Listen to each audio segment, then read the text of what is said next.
नाजरीन आदाब, मैं शेख रहमत सच न्यूज़ में आप सबका इस्तकबाल करता हूँ। देखते हैं आज की ताज़ा खबर।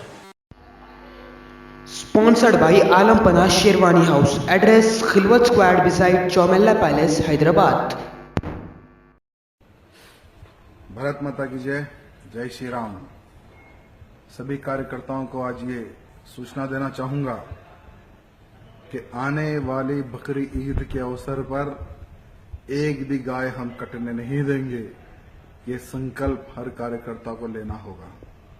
और साथ ही साथ अगर आपकी दृष्टि में गाय, बछड़ा या बैल अगर कोई इनलीगल रूप से गाड़ी में ले जाता है तो उसको आप रोक कर 100 को आप कॉल कीजिए, 100 को कॉल करके आप पुलिस के हवाले कर दीजिए। और पुलिस स्टेशन में भी आप डायरेक्टली मत ले जाइए, क्योंकि हमारा इस तेलंगाना में निजाम की सरकार है। निजामों की फिर से सरकार आ चुकी है तेलंगाना में, इसलिए पुलिस वन साइड उनके सपोर्ट में आज खड़ी हुई है। इसलिए कार्यकर्ताओं को मैं ये कहना चाहूंगा कि आप लोग सफर नहीं होना, आपके ऊपर किसी प्रकार का कोई केस नहीं होना, क्योंकि अभी भी कई ऐसे पुलिस स्टेशन में जो कार्यकर्ता गाय की गाड़ी या बैल की गाड़ी पकड़ के ले जाते हैं उनको पुलिस द्वारा सताया जा रहा है। इसलिए मैं ये वीडियो बना रहा हूं। आप कृपया करके थोड़ा दिमाग से काम कीजिए। कहीं पर भी अगर आपको गाड़ी दिखती है उसको रोक कर 100 को डायल करके पुलिस के हवाले कर दीजिए। ये आप काम कीजिए। और साथ ही साथ कोई भी कार्यकर्ता को अगर पुलिस द्वारा सताया जाता है तो एक कार्यकर्ता के लिए 1000 कार्यकर्ता उसके सपोर्ट में खड़े रहना है। और मेरा फेसबुक आप वॉच कीजिए, जो मेरा पेज है। और साथ ही साथ अगर आपको कोई भी कार्यकर्ता को अगर कोई पुलिस वाला अरेस्ट करता है, जो भी पुलिस स्टेशन हो, मैं आपसे रिक्वेस्ट करना चाहता हूं कि अगर आपको मैसेज आता है तुरंत वो पुलिस स्टेशन में जाकर उस कार्यकर्ता के सपोर्ट में हमें खड़े रहना है, क्योंकि एक भी कार्यकर्ता के ऊपर केस बुक नहीं होना है। ये हमें संकल्प लेना है, क्योंकि जो कार्यकर्ता गौ रक्षा के लिए कार्य करता है वो उसके लिए कार्य नहीं करता, हमारी माँ की रक्षा के लिए वो कार्य करता है। इसीलिए मैं सभी कार्यकर्ताओं से निवेदन करना चाहता हूं, संगठन में शक्ति है, संगठित रहिए। और जहां कहीं भी गाय, बैल या बछड़े की गाड़ी जाती है उसको रोकिए, 100 को डायल कीजिए, पुलिस का सहयोग लेकर आप गौ रक्षा कीजिए। ये मैं आप सबसे निवेदन करना चाहता हूं। धन्यवाद। जय श्री राम, जय गौ माता। आज हम पहुंचे हैं एमबीडी के spoke person mister Amjadullah Khan साहब के पास। जैसा कि आप जानते हैं, ईद उल अजहा का मौका है। इस मौके पे तमाम आरएसएस के और बीजेपी के कार्यकर्ता इकट्ठा हो जाते हैं और कुर्बानी के मौके पे जो जानवर फरोख्त करते हैं उनको तकलीफ़ें देना शुरू कर देते हैं। उसी सिलसिले में कई लोग इससे मुतासिर हैं, कई लोग के जानवर पकड़े गए हैं। जैसा कि हम जानते हैं कि हिंदुस्तान में गाय काटना फिलहाल मना है, क्योंकि सुप्रीम कोर्ट का आर्डर है, गौ माता है जिसको काटने से सख्ती से मना किया गया है। लेकिन बैलों पे कोई पाबंदी नहीं है। बावजूद इसके बैला जो भी लेके आ रहे हैं उनको सताया जा रहा है, उनके जानवर पकड़ ले रहे हैं। उसी सिलसिले में हम आइए बात करते हैं अली जनाब अमजदुल्ला खान साहब से। देखिए, इशू ये है कि जैसा ही ईद उल अजहा का मौका आ जाता है जी, तो ये जितने भी फाशिस्ट तंजीमें हैं, जैसा आरएसएस के तमाम सिस्टर ऑर्गेनाइजेशन है, ये लोग जो है कि कई नाम, जिसमें गौ रक्षा समिति बोलिए, पशु रक्षा समिति है, उसमें आरएसएस के छोटे छोटे आलाकार तंजीमें हैं, ये पूरे एक मंसूबाबंद तरीके से एक साजिश करते हुए कैसा मुसलमानों को परेशान करना जी। उसके बाद में जो हुकूमत के इदारे भी हैं, government agencies, animal husbandry, greater Hyderabad municipal corporation, और सबसे अहम रोल पुलिस के अहदेदारों का रहता है इसमें। एक तरफ गौ रक्षा समिति के नाम पे ये लोग ये बोलते हैं कि हम गायों की रक्षा कर रहे हैं, जबकि हकीकत ये है कि सारे हिंदुस्तान में ही नहीं बल्कि तेलंगाना के कई ऐसे जहाँ पर मैं खुद जाके देखा, गौशाला में जो गायों को छुड़ा के लेके आके गौशाला में रखे, 100 गाय मर रही हैं। यहाँ पर बीबी नगर में एक गौशाला है, आप जाके देखिए, वहाँ पर कई गाय मर रहे हैं वहाँ पर। तो हकीकत ये हो गया। और एक दूसरी चीज़ ऐसे भी रिपोर्ट आई कि गौरक्षा समिति के नाम पे ये लोग जानवर को खींच रहे हैं, खींच के फिर लेके जाके मार्केट में दोबारा वही जानवर को बेच रहे हैं ये लोग। तो पुलिस पिछले 4 साल से 5 साल से ये सिलसिला चलते आ रहा है। हर साल जैसे ही ये ईद उल अधा का मौका आता, मुस्लिम तंजीमों की तरफ से, मुस्लिम लीडरों की तरफ से हुकूमत को नुमाइंदगी की जाती है कि ऐसे वाक़यात पेश आ रहे हैं, आप इसके ऊपर क्या है उनके।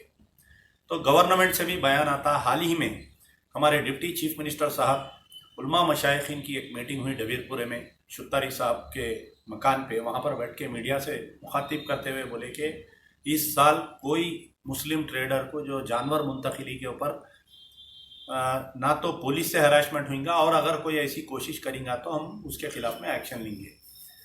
जिस दिन deputy chief minister Mahmood Ali साहब बयान दिए, उसी दिन ही शाम में 2 शख्स मेरे को रात में फ़ोन किए, तकरीबन रात में 3 बजे रात को मेरे को फ़ोन किए। अब्दुल अहाद और अब्दुल अजीज़ साहब ओल्ड मलकपेट के रहने वाले, एक मदरसा चलाते वहाँ पर। उनको कोई लोग कुर्बानी के लिए पैसे भेजे थे, तो जानवर लेकर आ रहे थे वो लोग। तकरीबन 23 बैल थे, पूरे बड़े बैल है। तो उनको जो है बीबी नगर चेक पोस्ट पे पुलिस की मौजूदगी में चंद बीजेपी के लीडर, आरएसएस, गौरक्षा समिति, चाहे कोई नाम लियो, गुंडा एलिमेंट है ये लोग, वहाँ पर रोक के उनको मारे, उनका पूरा सामान खींच लिए, उनकी गाड़ी खींच लिए। ये लोग खुद लेके जाके पुलिस स्टेशन में इनको हैंड ओवर करे। अब वहाँ पर मैं जब पुलिस वालों से बात किया तो पुलिस वाले ये बोल रहे हैं कि प्रोटेक्शन एनिमल एक्ट बोल के एक है। तो ये बताइए आप, ये एनिमल प्रोटेक्शन एक्ट सिर्फ खाली ईद उल अधा के मौके पे क्यों याद आता? दूसरे त्यौहार होते, दूसरे त्योहारों में आपको नहीं याद आता? दशहरे में खुद बलि देते ये लोग, बकरा काटते, 100 बकरे लारियों में डाल के लेके आते, किसी की मुंडी टूट जाती, पैर टूट जाती, अधमरा जानवर लाके मार्केट में बेचते। तो जब ये तेलंगाना स्टेट के पुलिस वालों को एनिमल प्रोटेक्शन एक्ट याद नहीं आता, इन्वायरमेंट एक्ट याद नहीं आता, हजारों लाखों गणेश लाके टैंकबंड में डाल के पूरा टैंकबंड को गंदा कर दे रहे हैं। गणेश मुंतकिली हो रही एक डिस्ट्रिक्ट से दूसरे डिस्ट्रिक्ट, तो पुलिस वालों को गणेश की गाड़ी पे 50-50 आदमी चढ़ के बैठते। तो जब कोई ट्रैफिक वायलेशन याद नहीं आता है, हैदराबाद की पुलिस, हैदराबाद, रच्चाकोंडा, आपके साइबराबाद और जितने भी रंगारेड्डी, जितने डिस्ट्रिक्ट से अतराफ के शहर को लगे हुए, तो ये पुलिस वालों को जब याद नहीं आता, शहर के कुछ एमएलए एमपीस जाके डायरेक्टर जनरल ऑफ पुलिस से मिले, उन्होंने भी एक बड़ा बयान दिए कि नहीं ऐसा कुछ नहीं होगा। हमारे वक्फ बोर्ड चेयरमैन अलहाज मोहम्मद सलीम साहब जो जमीयतुल कुरैश के भी सदर है, जाके होम मिनिस्टर से मिले, डीजीपी से मिले, उन्होंने भी बोले कुछ नहीं होगा। लेकिन ग्राउंड रियलिटी में, ग्राउंड जीरो पे अगर आप देखेंगे तो ये होगा कि मुस्लिम ताजिरों को जानवर ला रही तो उनकी गाड़ी सीज कर दे रही, उनका फ़ोन लेके बंद कर दे रही। रात में अगर कोई साहब जानवर लेके आ रहे हैं, उनको 2 बजे रात को रोक के उनका फ़ोन बंद करके लॉकअप में डाल दिए उनको। रात भर उनके अफराद ख़ानदान परेशान के जानवर लाने गए, अभी तक नहीं आए, क्या हो गया क्या नहीं बोल के। दूसरी तरफ राजा सिंह के आए दिन बयानात आते जा रहे हैं। ऐसा महसूस हो रहा हुकूमत का दामाद है राजा सिंह, इन्हें बयान दे रहा तो इसके खिलाफ में कोई एक्शन नहीं ले रही टीआरएस सरकार। पिछले 2-3 साल से इश्तियाल अंगेज बयान दे रहा, हर जब भी बकरीद आती उसमें एक बयान देता कि जानवर को रास्ते में देखे तो रोको। 2 दिन पहले ये बेवकूफ़ एक बयान दिया कि नहीं अब तो बैल भी नहीं काटने देंगे, हम पाड़ा भी नहीं काटने देंगे बोल के। तो इसके बयान के ऊपर कोई केस नहीं बुक कर रहे हैं, उल्टा हमारे मुस्लिम ताजिरों को परेशान कर रहे हैं। ये आपको बोला मैं, ओल्ड मलकपेट बीबी नगर चेक पोस्ट के ऊपर एसआई साहब रोके, कुर्वी से माल ला रहे थे, महबूबाबाद खम्मम की मार्केट से माल ला रहे थे, 8 लाख रुपए का माल इनका सीज कर दिए। अब बोल रहे हैं कि आप शौक बड़ी चीज है, खुशियां दूर नहीं। आलम पनाह क्रिएशंस, खुश रहो। आलम पनाह शेरवानी हाउस, खूबसूरत लिबास की शान, उम्दा शेरवानी और पठानी का एक ही मरकज। जी हाँ, आलम पनाह, सबकी जुबान पर एक ही नाम, आलम पनाह, आलम पनाह, आलम पनाह। खूब है जान, बुलंद है मयार, रिवाजी मलबूसात का फैशन, आलम पनाह से ज्यादा कोई न जाने। डिजाइनर शेरवानी, सूट्स, पठानी, कुर्ता पजामा और kids wear, absolutely world class. Alam Panah beside Chowmahalla palace, Khilwat square, Hyderabad. Contact 04024501565।